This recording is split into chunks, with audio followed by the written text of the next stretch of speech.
Sir, दिवाळीमुळे अभ्यासामध्ये gap पडलेला आहे आणि आता राज्यसेवेची जी पूर्व परीक्षा आहे ही 8 दिवसावर आलेली आहे. तर यासाठी तुम्ही काय सांगाल विद्यार्थ्यांना?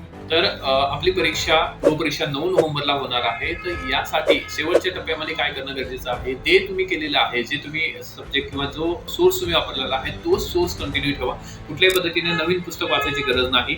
आणि ज्या सब्जेक्टमध्ये तुम्ही स्ट्रॉंग आहात, जसे एक्झाम्पलमध्ये तुम्ही पॉलिटी चांगला आहे किंवा तुमचं इकॉनॉमिक्स चांगला आहे, स्ट्रॉंग आहे किंवा जॉग्राफी स्ट्रॉंग आहे, तर यामध्ये या ठिकाणी रिव्हिजन देण्याचा प्रयत्न करा, कारण ह्याच्यातून मार्क जाता काम नाही. आणि सायन्स असा सब्जेक्ट आहे की याच्यावर कितीही जरी वाचलं तर काही क्वेश्चन जे आहेत ते या ठिकाणी आउट ऑफ द सिलेबस किंवा आउट ऑफ दी तुमचे जे काही रिसोर्सेस त्याच्या बाहेरचे येतात. त्यामुळे त्याच्या मागे न लागता तुमच्याकडे जे आहे त्याचं चांगलं रिव्हिजन करा. आणि सगळ्यात महत्त्वाचं, शेवटच्या टप्प्यामध्ये आयोगाचे प्रश्न पाहणं गरजेचं आहे. फोकस ऑन आयोगाचं क्वेश्चन, त्याचबरोबर क्वेश्चनची शैली काय आहे, भाषा काय आहे, आयोग कशा पद्धतीने ट्रॅप करतो. शेवटच्या ह्याच्यामध्ये 2014 पासून ते 2024 पर्यंतचे सर्व क्वेश्चन पेपर तुम्ही पाहणं गरजेचं आहे. आणि ओरिजिनल क्वेश्चन पेपर पहा. कुठल्याही पद्धतीने एखादं XYZ पुस्तक न घेता ओरिजिनल पेपर पहा. त्या पेपरमधून तुम्ही स्वतःला या ठिकाणी थोडं समजून घेण्याचा प्रयत्न करा की हे कशा पद्धतीने विचारलेलं आहे, त्याचे या ठिकाणी हे ट्रॅप काय आहे तो जर समजला तर डेफिनेटली या परीक्षेमध्ये आपल्याला चांगले मार्क्स येऊ शकतात. ठीक आहे, तर